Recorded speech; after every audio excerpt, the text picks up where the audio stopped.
I don't know when I first learned to stay silent in my own home.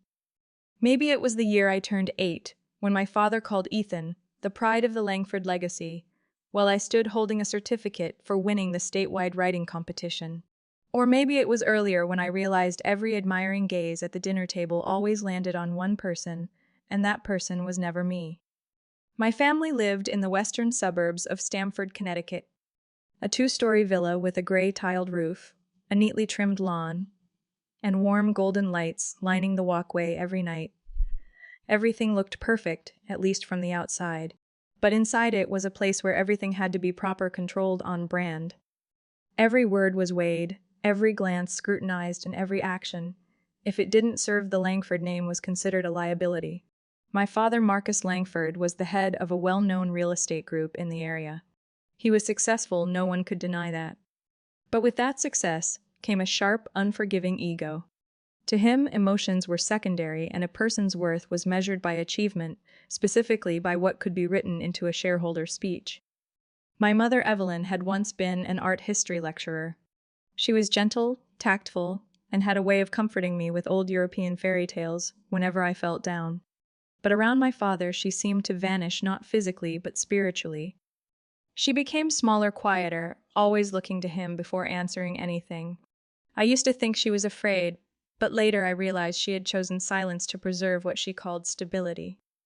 Ethan, my older brother, 4 years ahead of me, was the Langford golden boy. Tall, clean-cut, blonde hair, educated at the best prep school, awarded a merit scholarship to Princeton, and now managing the company's northern division. Whenever Ethan entered a room, the air shifted. Dad sat up straighter, Mom smiled more, and the conversation turned to finance, investments, or that summer basketball tournament he once won. Violet was just the shadow. I loved literature, painting, all the things my father labeled non-profitable luxuries. When I got accepted into Columbia on a full scholarship for digital arts, he asked why not pick something useful like marketing. I said nothing. I was already used to that particular shade of disappointment in his eyes, not loud but sharp enough to cut. Emily, my younger sister 2 years below me, somehow always knew how to please everyone. She wasn't as academically strong as I had been, nor as decorated as Ethan, but she had a sixth sense for our parents' moods. She knew when to smile, when to step back. She made tea for Mom every night, cleared the table before dinner even ended, and was the only one of us 3 whom Dad had ever hugged in front of others. Every Thanksgiving, we had a tradition of taking a family photo in front of the fireplace. When I was 15, I had just won first place in the statewide art contest and brought my painting to show off, hoping it would be centered in the frame. But Dad said it doesn't match the wall. The painting ended up hung temporarily in the laundry room. After that, I stopped bringing anything I made home. Dinner at our house was never simple. A 10-seat table, white linens, polished silverware, and everyone had a fixed seat. Dad at the head, Ethan to his right, Mom to his left. Emily and I sat at the far ends like a setup designed to show who got to speak and who was just meant to observe. Dad often asked Ethan about work, praised his strategic decisions. If I chimed in with something like getting my work displayed in a local gallery, he'd say without even looking up, "Is that so? Sounds like an expensive hobby." Once I overheard my mom whispering to Grandma on the phone, "Violet is smart and kind. She just lacks one thing her father's seeing her." I stood outside the door, gripping the calendar page in my hand so hard it tore. Maybe I shouldn't have tried so hard. But how do you stop craving something you've never had recognition? A proud look. A compliment without conditions. One time hearing "I'm proud of you" without it being followed by a suggestion for improvement. I tried to outrun that hunger with everything I had: academic excellence awards, side jobs, even isolating independence. But no matter how far I went, no matter how high I climbed, every time I returned home, I was still the last to be called, the last to be asked, and the least to be heard. And I didn't know that not until I was 32 at one fateful family party, when a secret buried for 3 decades was finally unearthed, would I truly understand why I had never been enough for him. Because from the very beginning, I never really belonged in that family. I left Stamford on a gusty fall morning, carrying 2 suitcases, an old laptop, and $800 in my account. There was no send-off, no hug. Mom just left a bag of almond cookies by the door like it was the only way she knew how to say she cared. Dad didn't even come downstairs. "Go if you're going," he called from the study. "Just don't ask to come back." I arrived in Manhattan with a temporary lease at a sixth-floor walk up in Harlem. My room was so small I couldn't stretch my legs if I lay across the bed. Every night, the blare of horns and arguments from the street below played like a chaotic soundtrack. But I felt peace. I could be myself with no judging eyes, no silent disappointment. By day, I worked part-time at a coffee shop near Wall Street.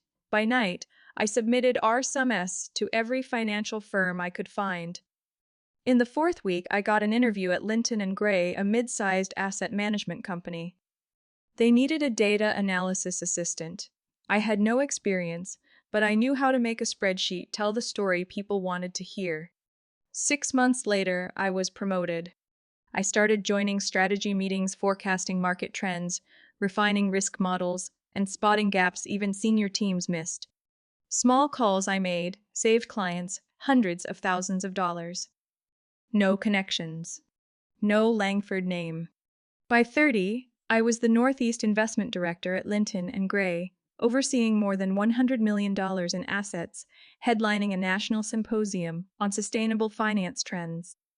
My name began showing up in industry journals. The name Violet Langford, once buried beneath a legacy, now stood on its own in a world where no one knew or cared about Ethan. I rented a 30-floor apartment in the Upper West Side, where the city lights danced on my living room ceiling like constellations. I chose every piece of furniture, every curtain, every detail in the kitchen. Things I never got to decide back in Stamford. But one thing I couldn't shake was the quiet ache I felt each night when I turned off the lights. I thought I had moved on, but it turns out I was still waiting for a call, a word, some proof he ever noticed the path I had taken. Not an apology. Just acknowledgement that I wasn't the disappointment he believed me to be.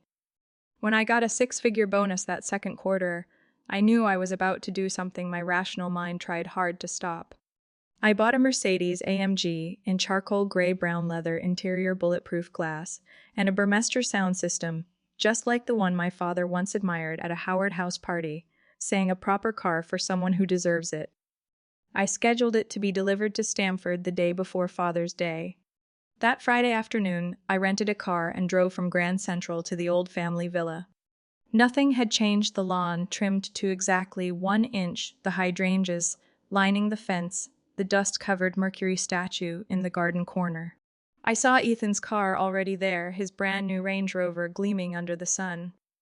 My mom opened the door, surprised to see me standing there.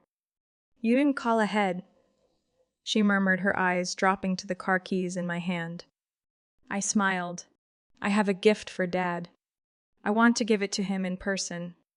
Dad was in the backyard under the wisteria arbor, sipping tea with a few friends from his business club. As I walked closer, he looked at me like he wasn't sure I was real. "Violet planning a surprise?" he asked, his tone neither warm nor cold, just a meaningless sound. I placed the small box on the table. The silver Mercedes logo gleamed in the reflection of his glasses. "It's a Father's Day gift." He opened the box, stared at the keys for a moment, then turned to me with a slight smile. "Trying to buy your father's affection." A second later, the whole group burst into laughter. I bit my lip, swallowing the sting of feeling stripped bare in public. "Where's the car parked?" he asked. I pointed toward the gate.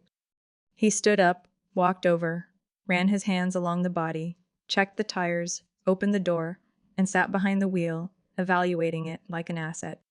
Not a single compliment, not a glance back at me. When he returned, his voice was still even. "Pretty expensive. You're not afraid of going broke spending like that?" I met his eyes steady. "I have a solid plan. I just wanted to share a little of what I've earned." "Earned," he scoffed. "Your office job in New York, predicting markets and selling risk models." He shook his head. "That's not real. Not like real estate, something you can touch." I didn't respond. Not because I had nothing to say, but because in that moment I realized no gift, no matter how lavish or perfect, would change the truth in his eyes. I would never be the right choice. That night, I didn't stay at home. I booked a room at a small hotel by Lake Norwalk with a balcony overlooking rows of fiery red maples in the late afternoon sun. I called Natalie, my best friend since college, and told her everything. On the other end, she said bluntly, "You need to stop giving your life to someone who doesn't want to receive it. Take the car back. Take your kindness back, too." I stared at the night sky through the window, listened to the wind rustling the leaves, and in that moment I knew the gift wasn't for him. It was for me. A silent goodbye. A shift I had never dared to make before. Tomorrow I would return to Stamford. Not to hear a thank you, but to end something that had gone on too long. 3 months before Father's Day, I got a DNA kit in the mail from a popular genetics service, a misplaced birthday gift from my New York work friends. They joked I should find out if I had Viking blood since no one else could stay that calm in a room full of COs. I laughed, shoved the kit in a drawer for 2 weeks without touching it. But one sleepless night, I pulled it out, followed the instructions: cheek, swab, seal, send. No deep reason, just curiosity about whether I had some Irish roots like Mom always said. 3 weeks later, the results arrived by email. I was at my office, sunlight spilling through the window behind me, feeling calm until I reached the third line: no parent-child relationship detected between the sample and the previously declared European paternal dataset. I read it 3 times. Each time the phrase, "no relationship detected," hit harder.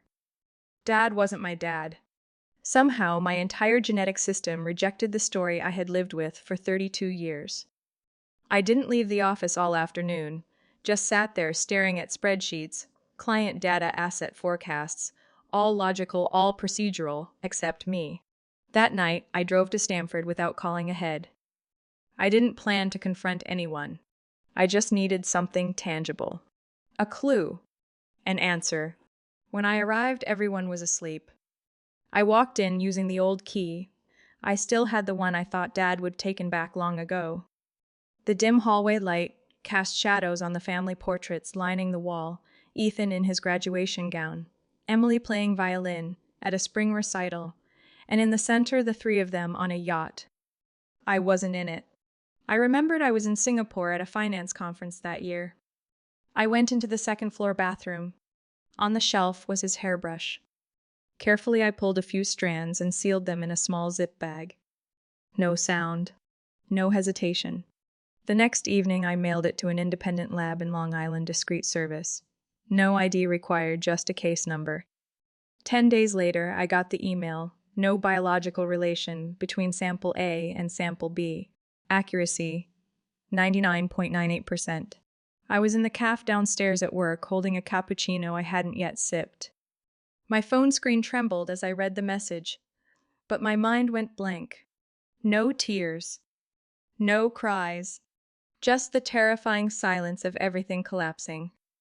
I thought of Dad's face every time I mentioned my field. His dismissive nods when I spoke at national finance summits. The sarcasm when I said I wanted to buy my own home in Brooklyn. "You sure it's not cheaper to just rent?" I used to think it was because I wasn't like Ethan. Because I didn't bring real value the way he defined it. But now it was clear I wasn't like him because I didn't carry his blood. I printed 3 copies of the result, one to keep, one for a lawyer, one for my wallet. I didn't plan to use them immediately. Not because I was afraid, but because I wasn't ready to watch an entire family system collapse over one sheet of paper. I started watching Mom more closely in our conversations. I brought up her college years at Dartmouth, asked about old friends, especially someone named Thomas Grant I had read about in one of her college essays. She quickly changed the subject to the carnations blooming in the garden. I dug into her past old articles, alumni archives, social media. I found a 1989 student paper about a theater play produced by undergrads directed by T. Grant, MIT, close friend of Evelyn Halley, Dartmouth. In the photo, a tall, curly-haired guy adjusting stage lights. His face looked eerily like mine. I printed the photo and tucked it beside the DNA report. 3 weeks before the Langford family's annual gathering, I received the invitation, same wording. As always, all members are invited to the annual reunion. Dress code formal. Location Stamford Estate 5 p.m. Saturday. I folded the letter and set it on the table. Nothing more needed to be said. I understood he still made the rules. But this time I was holding a card he didn't know existed. I'm not sure I'll ever use it, but it's in my wallet tucked between my ID and my business card. A quiet reminder that I am not who he wanted me to believe, worthless, wrong, disposable. I'm no longer the quiet girl at dinner who got asked questions last. I'm the only one in that house who knows the truth. And the truth, no matter how long it's been buried, pulses in my chest like a tiny bomb waiting. But its moment will come. That afternoon, the sky was overcast, clouds rolling over the ridge behind the Langford estate. I drove back to Stamford in silence, passing through the wrought iron gate, dusted in moss, knowing I was entering the place that had quietly witnessed every scar my family ever left on me. The party started at 5 p.m. The housekeeper opened the door with a cold smile, leading me through the foyer into the living room, where the sound of crystal clinking floated under the hum of conversation. Familiar faces from the boardroom, local property investors, social elites, they were all there. Everyone sipped champagne, complimented Horsdovers, talked real estate markets and bidding wars. Their laughter was easy, their tone warm until they saw me walk in. I wore a square-neck black dress, fitted but modest, paired with smoky gray heels. Simple. Appropriate. But when Mom walked up to me, her eyes flickered with discomfort. "You look fine, but your father's being difficult today. Just don't expect too much," she whispered before slipping away like I wasn't her child. The car I gifted him sat parked at the front, right beside Mr. Murray's Bentley, the founder of the largest auction house in the region. The staff clustered near the door, making sure no one scratched Mr. Langford's latest asset. No one mentioned my name in any conversation about it. Just lines like I heard he just swapped cars. Oh, limited edition Mercedes. Marcus still has taste as always. I stood right there, not even 10 feet from the car, and no one turned. Dinner started at 6:30. The dining room was wide, with a vaulted ceiling, and chandeliers shimmering like rippling water. Along the long table were 30 seats arranged in a hierarchy everyone understood. Ethan to Dad's right. Emily to his left. I was placed between a distant cousin from Texas and Mom's best friend, the one who asked me again if I was married yet. The soft clink of silverware began as appetizers were served. A few people asked about my work. I gave brief answers. When I mentioned I was leading a financial strategy for a renewable energy investment firm, Dad cut in. "Oh, that stuff. Sounds nice, but none of it holds real value unless you have tangible assets. The market vanishes fast, sweetheart." Then he turned to Mr. Barnett, not sparing me a glance.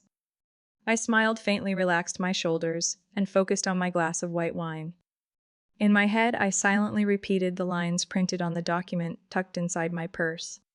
When the entry came out, red wine, braised beef with roasted vegetables, Ethan launched into a speech about his latest riverside development in New Haven.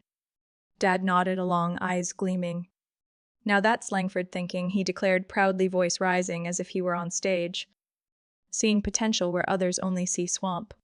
Scattered applause. I glanced around. Emily caught my gaze, something flickered in her eyes. After dessert, Dad stood tapping his glass. Conversations stopped. He lifted a brandy voice low and commanding, "Thank you all for being here today. Family to me is the foundation of every lasting success. A legacy isn't built through wealth alone, but through values passed to the next generation." I tightened my hands in my lap, already knowing where this was going. "Ethan, you've shown exactly that. Your new project isn't just a personal win. It's a symbol of Langford Group's vision." More clapping. Warmer now. "Emily, you've stepped into community outreach, helping to build trust and human value into our name." Softer applause, still present.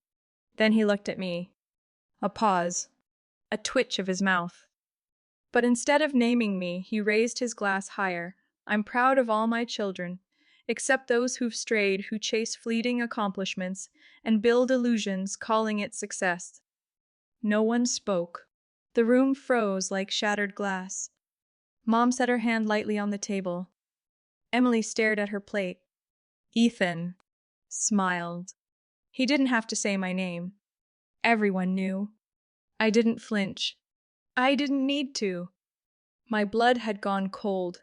The envelope in my purse remained still like a wound yet to bleed, but already deep. A staff member announced that it was time for garden photos. Chairs scraped back, voices returned, as if that insult had been part of some rehearsed holiday ritual. I stayed seated, didn't respond, back straight, eyes fixed on the glass, shimmering under the chandelier's light. There was no pain left, only clarity. And I, the so-called disappointment, was about to put an end to the dynasty he clung to, like it was the only thing that ever made him matter. I stood quietly. No excuses, no warning. Yet the room inhaled as one. Every eye followed me, sensing something was shifting. Dad's brandy still trembled slightly in his hand, haunted by the echo of his own words.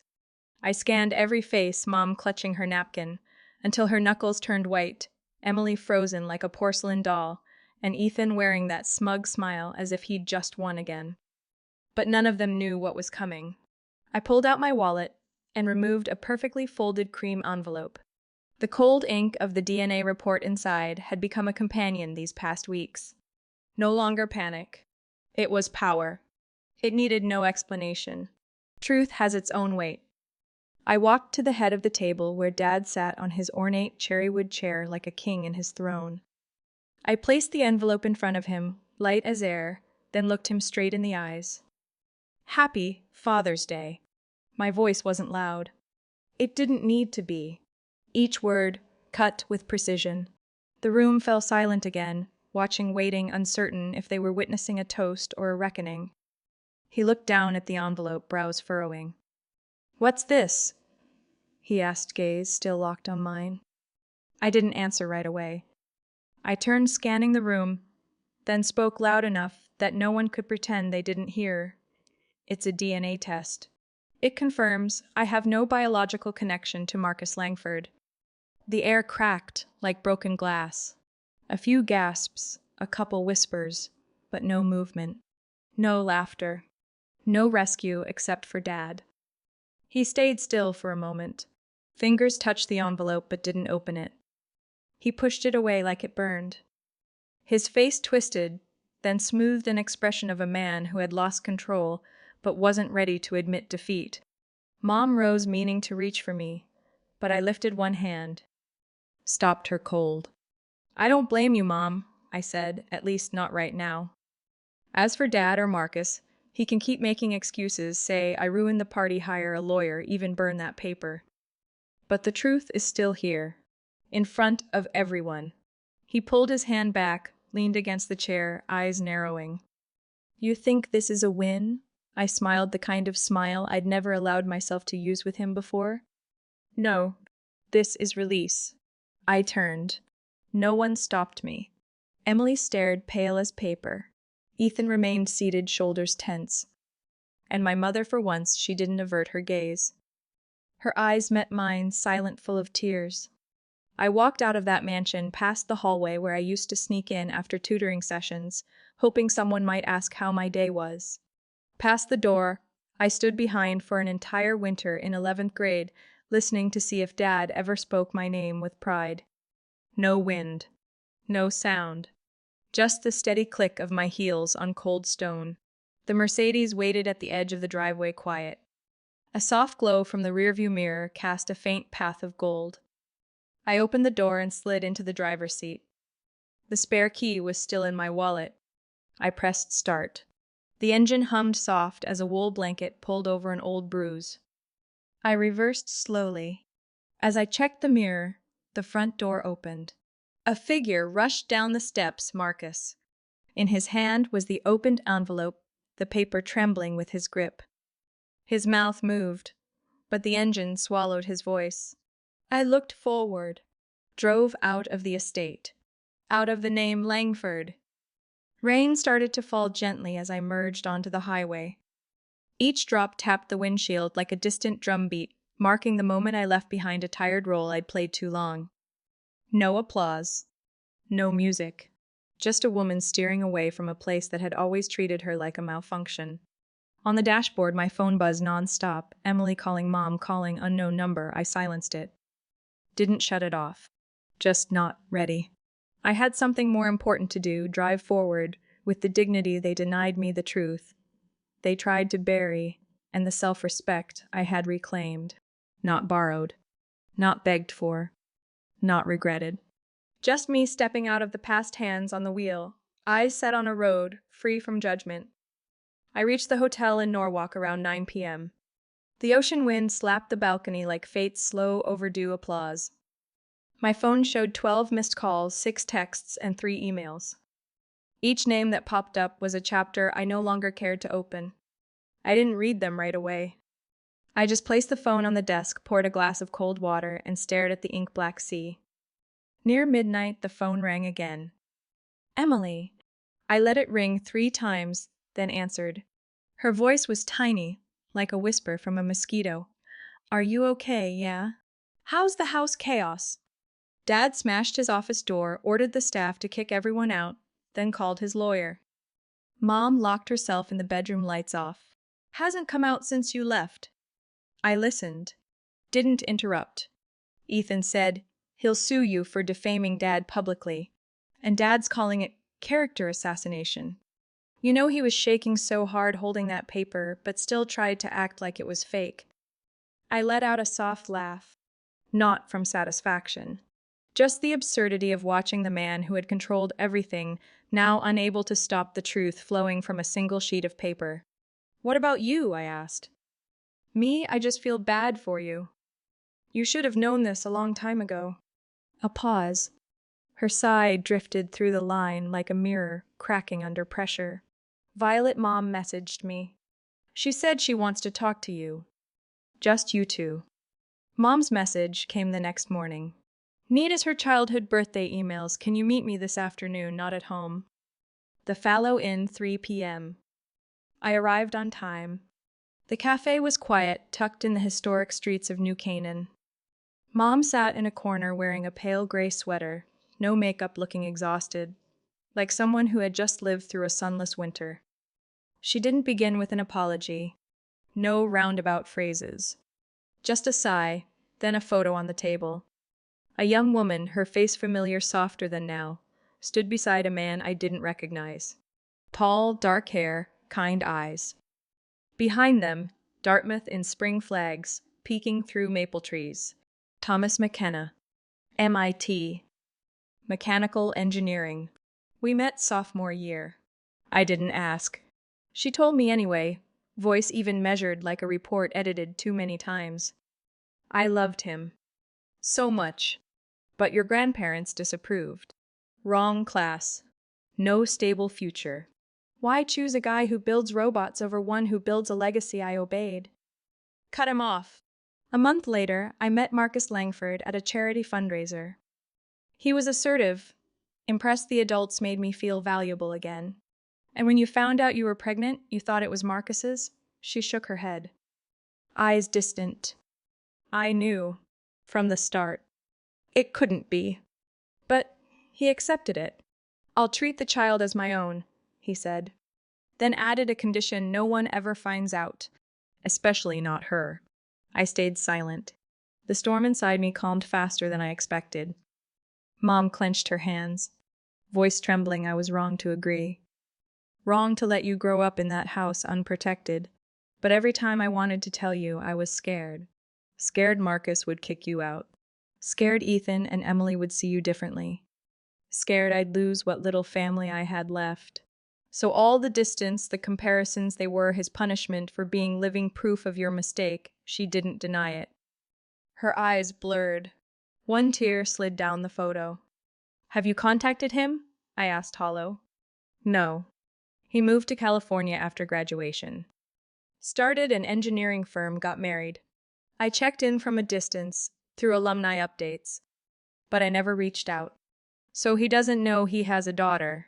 She nodded, gaze fixed on her cold tea. Were you planning to keep it a secret? Forever silence.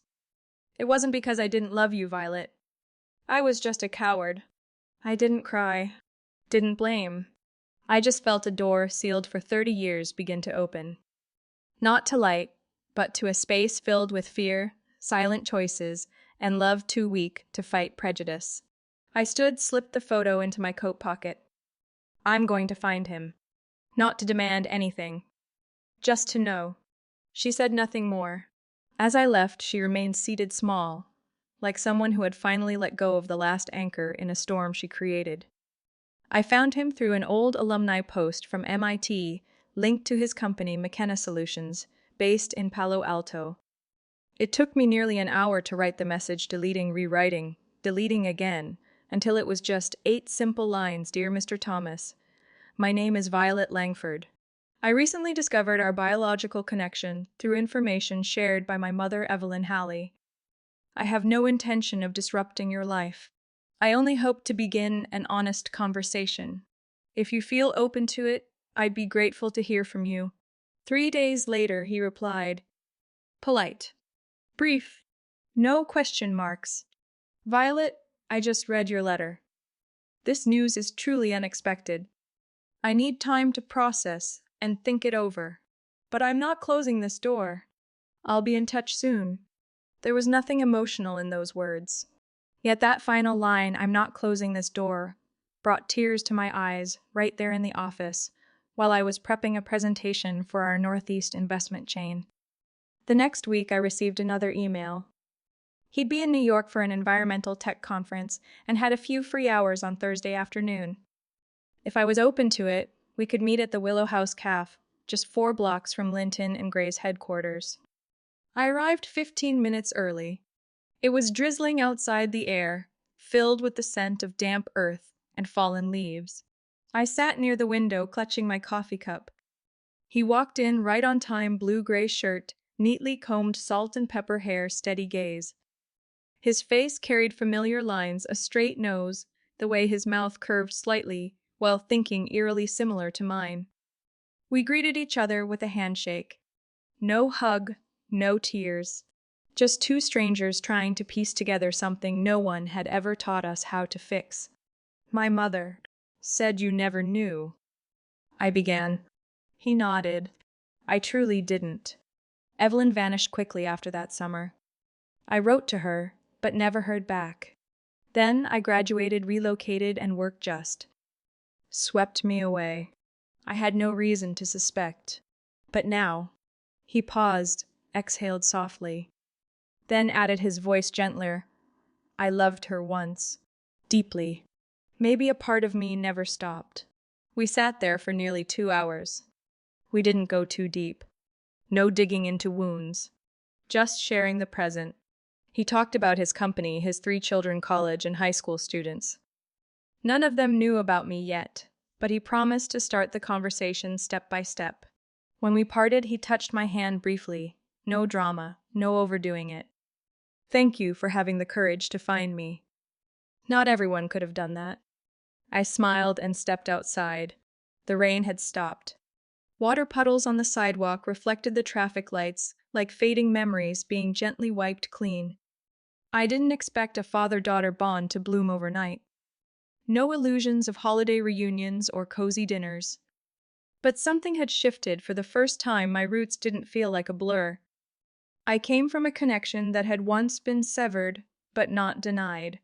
Work went on, demanding as ever, with back-to-back meetings and 11th-hour deal closures. But something felt different. I no longer worked as if I had to prove anything to Marcus Langford. The following week, I got a call from the executive board. They wanted me to lead the National ESG Investment Division, a role no one landed purely on internal merit. It required presence, strategy, influence. I accepted after one night of thought. No need to ask anyone. No measuring my confidence through someone else's gaze. I walked into the boardroom in my familiar gray heels, hair tied up, materials organized. Every eye turned to me. No one mentioned my last name. No one asked about the past. Just Violet Langford, the strategist, who never backs down. That night, I returned to my Upper West Side apartment and opened a bottle of red wine I'd saved since moving in. I stood alone on the balcony, watching the city unfold below. I no longer thought about that long dining table in Stamford. No longer craved praise from someone who never meant to offer it. A week after the Stamford party, I received a thick envelope, sealed coldly from Whitmore and Longstreet law offices. Inside, Marcus Langford's legal counsel demanded the return of personal property given under misrepresented intent, referring to the Mercedes S580 I'd gifted him for Father's Day. The language was vague, but laced with threat. If I didn't transfer possession of the vehicle within 10 days, they'd pursue legal actions necessary to protect their client's reputation and property interests. I read every line, carefully folded the letter, and set it beside my laptop. I felt no anger, no shock. Just clarity, as if every mask had finally fallen on its own. My attorney replied with a short letter and attached a scanned title certificate in my name. Purchase contract, bank transfer receipts, delivery confirmation, all properly documented. There was no signed gift agreement. No conditional terms. A gift is a gift until the recipient tries to weaponize it as leverage over something they no longer control. I said nothing more to Marcus. My silence wasn't submission. It was a boundary. He could sue Posture Paint himself as the victim of an ungrateful daughter ruining the family honor. Meanwhile, I'd keep living without his permission. Emily called that Friday night. I heard Dad's trying to take this public. Good. I smirked. At least this time he won't control how I appear. A pause. I'm sorry. For staying silent all these years. I didn't blame her. She'd grown up in a system built to reward compliance. In that world, agreement was often a survival reflex. We chatted a bit more. She said Mom hadn't left Stamford yet, but was considering selling the house. Mom had mentioned she wanted a smaller place, no more museum-like hallways or family portraits edited to fit Marcus's aesthetic. The following week, she came to New York. We had dinner at a small Italian place near Riverside Park. She didn't wear lipstick or carry a designer bag. She didn't talk about Ethan's accomplishments or the next family portfolio plan. She just asked how I liked my job, if I was sleeping well, and when I'd last taken a real vacation. We'd spent so long playing roles, bending to a mold. For the first time, I saw my mother as a real person, fragile, quiet, relearning who she was after 3 decades behind a curated life. I kept in touch with Thomas McKenna. Nothing too frequent. No obligations. Sometimes an email with a Bloomberg article I'd written, sometimes a quick message asking if he had time for coffee when on the East Coast. Every conversation was steady, not draining. We weren't pretending the past hadn't happened. We weren't forcing the perfect father-daughter narrative. Just 2 people with shared DNA rebuilding, a bridge broken by fear, judgment, and wrong turns. I spent more time on myself, no longer chasing performance charts or applause. On weekends, I took watercolor classes in Brooklyn, tried a digital piano at a nearby studio, and even submitted a few pieces to an indie arts journal, something I once loved but had buried long ago. No one called it a profitable investment, but I didn't need ROI metrics anymore. Waking up each morning without needing to prove anything to anyone, that was the greatest gift I could give myself. In December, I visited Mom for Christmas. No giant tree, no fancy feast. Just the 3 of us, me, her, and Emily. We drank hot cocoa and shared truths we hadn't dared say for years. No one mentioned Marcus. No one needed to. As night fell, Mom placed her hand over mine.